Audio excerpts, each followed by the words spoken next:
अनंत टीदे refresh हमी। श्रीदेव जयतीर उत्सवाला सुरुवात झाली आहे। यावेळी जिल्हा बँक अध्यक्ष मनीष तळवी यांनी जयतीर देवाचं दर्शन घेतलं। नवनिर्वाचित खासदार नारायण राणेंच्या माध्यमातून सिंधुदुर्ग वासियांची सेवा करण्याची ताकद मिळो असं साकडं त्यांनी जयतीर चरणी घातलं। त्यांच्याशी संवाद साधलाय आमचे वेंगुर्ला करेस्पॉन्डंट दीपेश परब यांनी। आज जयतीर उत्सवानिमित्त जिल्हा बँक अध्यक्ष मनीष दळवी यांनी श्रीदेव जयतीराचं दर्शन घेतलेलं आहे।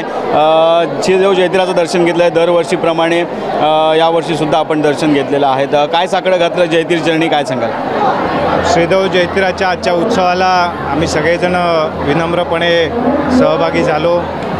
खरं म्हणजे नवसाला पावणारा असा देव आहे, म्हणून या ठिकाणची सगळी जनता आणि खास करून या भागातल्या सगळ्या मुली या दर्शनासाठी येतात आणि कृपाशीर्वाद देवाचे घेतात। मी आज या निमित्ताने सांगणं केलं आहे की आमच्या सगळ्या शेतकऱ्यांच्या शेतीमधनं चांगलं उत्पन्न मिळो, त्यांच्या या वर्षभरातल्या सगळ्या कष्टाचं चीज हो आणि त्यांच्या उत्पन्नातनं त्यांना अधिक चांगला नफा या पुढच्या काळामध्ये मिळो आणि त्याचबरोबर जिल्हा बँकेच्या माध्यमातून या जिल्ह्यातल्या सगळ्याच समाजातल्या सगळ्या क्षेत्रातल्या सगळ्या घटकांची सेवा आमच्या हातून घडो आणि आदरणीय राणेसाहेबांना या ठिकाणी या जनतेने निवडून दिलं आहे, तर या राणेसाहेबांच्या माध्यमातून या सिंधुदुर्गवासियांची सेवा करण्यासाठी आम्हाला सगळ्यांना श्रीदेव जयतीराने बळ देवो, ताकद देवो अशा प्रकारचे सांगणं आम्ही या निमित्ताने केलं। निश्चितच राणेसाहेबांचा विजय झाल्यानंतर आता पुढील काळात 11 दिवस हा उत्सव चालणार आहे। श्रीदेव जयतीराच्या दर्शनासाठी राणेसाहेब येतील का, काय सांगाल?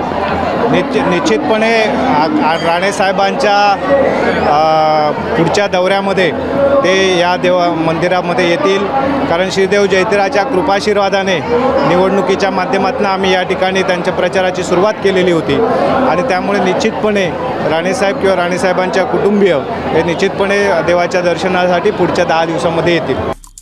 आमचे दिवसभरातले सर्व अपडेट्स, ताज्या घडामोडी आणि थेट लाईव्ह पाहण्यासाठी सबस्क्राइब करा, लाईक करा कोकणचं नंबर 1 महा चॅनल कोकण 7 लाईव्हचं YouTube चॅनल।